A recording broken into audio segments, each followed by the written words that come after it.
बारंबार नमोस्तु नमोस्तु नमोस्तु।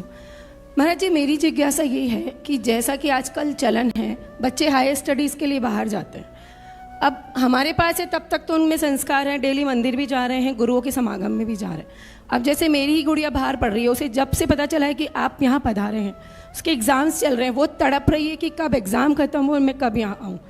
तो मैं ये जानना चाहती हूँ, ऐसा क्या किया जाए कि बच्चों को धर्म के संस्कार एनी टाइम बने रहें, उनमें गुरुओं का समागम उनको मिलता रहे। हालांकि उनकी मजबूरी है कि उनको बाहर पढ़ने रहना ही पड़ेगा, तो वो क्या ऐसा करें कि आप लोगों के समागम में रहें? देखिए, पहली बात मैं प्रश्न से हो सकता है बाहर भी जाऊं और हो सकता है किसी को अच्छा ना भी लगे, तो पहले ही से ही क्षमा। मेरा कहना है कि चाहे बेटा हो या बेटी, उसको खूब पढ़ाएं, लेकिन इतना ध्यान रखें रात को सोने के लिए वो घर आ जाए। आप बताओ मुझे कि आचार्य भगवंत विद्यासागर जी महाराज की प्रज्ञा का कोई तोड़ नहीं है। उन्होंने प्रतिभा स्थली का प्रकल्प लाए ना, ताकि फर्स्ट क्लास से 12th क्लास तक आपकी बच्चियां सुरक्षित रहें। जो बिगड़ने का समय था वहां वो खुद को संभाल लें, उसके आगे वो कॉलेज क्यों नहीं लाए? कभी आपने सोचा क्या कॉलेज का वो प्रकल्प नहीं ला सकते थे कि प्रतिभा स्थली में कॉलेज भी रहेगा? क्योंकि वहां जो दीदियां पढ़ा रही वो तो एजुकेटेड है, वेल एजुकेटेड है। मुझे ऐसा लगता है कि उनका ये मन था कि बच्चियों को उतना ही पढ़ाओ जितने में वो घर चला सकती हूँ। अभी मैं बात खत्म नहीं कर रहा हूँ, अभी तो बहुत सारा बाकी है। तो बच्चियों को इतना पढ़ाओ जितने में वो आपका घर संभाल ले। अब लोग कहते हैं कि महाराज जी कभी ऐसी विषमता आ जाती तो वो उसके पास कुछ तो हो। मैं कह रहा हूँ कि कुछ होगा तो विषमता आएगी। मेरी बात को बहुत पॉजिटिवली लेना आप। बच्चे मेरे आपसे ज़्यादा फैन तो बच्चे हैं, जो बाहर पढ़ रहे वो भी मेरे दीवाने, और मैं उनको डिमोरलाइज नहीं कर रहा हूँ। मैं कह रहा हूँ कि उतना ही पढ़ें जितने में गलत पढ़ाई ना हो जाए। दूसरी बात, अगर बच्चे बाहर पढ़ने जाते हैं, आपके यहाँ वो फैसिलिटी नहीं है, तो सबसे पहली बात है माता पिता में से एक को साथ में जाना ही चाहिए। अपने मन को मारो।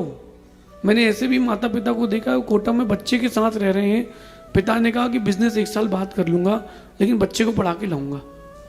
ऐसे भी माता पिता को मैंने देखा है। दूसरी बात, बचपन से अपने बच्चों को उस चीज़ के लिए फोर्स करें जो कोर्स आपके यहाँ हो। जो कोर्स आपके यहाँ नहीं हो उसके लिए अप्रिशिएट ही ना करें।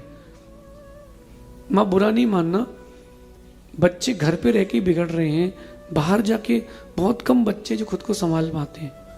अभी हम लोग जयपुर थे, 2-3 माता पिता ऐसे आए कि बच्चे उनसे प्रतिज्ञा लेके गए थे कि मैं ऐसा कोई काम नहीं करूँगी, लेकिन बाद में लड़कियों ने सीए किया, उन्होंने कहा कि मुझे तो इससे ही शादी करनी है। वो मान ही नहीं रही। वो कह रहे अब आपकी कोई ज़रूरत भी नहीं है, क्योंकि हम इतना कमा लेते हैं, हम सेल्फ डिपेंडेंट हैं। अगर पढ़ी लिखी नहीं होगी ज़्यादा ना, तो चुपचाप घर संभाल लेगी। तो ये एक आस्पेक्ट है, ये एक ये ऑप्शन है, यही रास्ता नहीं है। तो अगर बाहर बच्चे जाते हैं ना, उनको पहले संभाल के रखें, और बीच बीच में बिना बताए असमय में उनके पास भी जाएं और जानकारी लें कि क्या चल रहा है, क्योंकि बहुत गड़बड़ हो जाता है। एक पिता को मैंने उसकी बेटी के बारे में बताया, कोई मुझे बता गया विद प्रूफ, तो मैंने उनको बोला कि देखो अपन जैन समाज के हैं, आप थोड़ा सतर्क हो जाओ। मैंने पूरी बातें नहीं बताई। मैंने कहा कि आपकी बच्ची ऐसी ऐसी रह रही है और 5 साल हो गए वो लिव इन में रह रही है, तो आप एक बार जाके पता तो करो। बोले नहीं, हमको अपने बच्चियों पर विश्वास है, हमको अपने बच्ची पर विश्वास है। उसकी जो जानने पहचानने वाला था, उसने उस लड़की की उस लड़के के साथ फोटो भेजी, तो वो कहता है कि अपने काम से काम रखो, हमारी बेटी को बदनाम नहीं करो। उसने कहा भाई आप जाके देख लो, इस पुल पर वो बैठी है, लड़के के साथ कॉफ़ी पी रही है। बोले हम अपनी बेटी को देख लेंगे, तुम परेशान मत हो। तो अपन को भी कंट्रोल रखना पड़ेगा। मैं ये नहीं कह रहा कि हर बच्चा बिगड़ा होता है, लेकिन निमित्त मिलता है तो पंचम काल में निमित्त मिलते हैं, परिणाम विकल्पित हो जाते हैं। वो ऐसे भी बच्चे हैं जो बाहर रह करके भी गुरुओं की याद रखते हैं, और ऐसे भी बच्चे हैं जो किशनगढ़ में रह करके भी नहीं आ पाएंगे। तो आपका प्रश्न अच्छा है। वहाँ जहाँ भी बच्चे पढ़ते हों, प्रयास करें कि मंदिर के पास रखें, और वहाँ जो लोग रहते हैं कुछ दिन रुक करके वहाँ किसी एक ऐसे माँ से उसको जोड़ दे जो उसको स्वाध्याय या मंदिर से जोड़ के रखे। एक ऐसा मित्र वहाँ उसका बना दे जो धर्मात्मा हो, तो कभी ट्रैक से बच्चे भटकेंगे नहीं, ऐसा समझिए।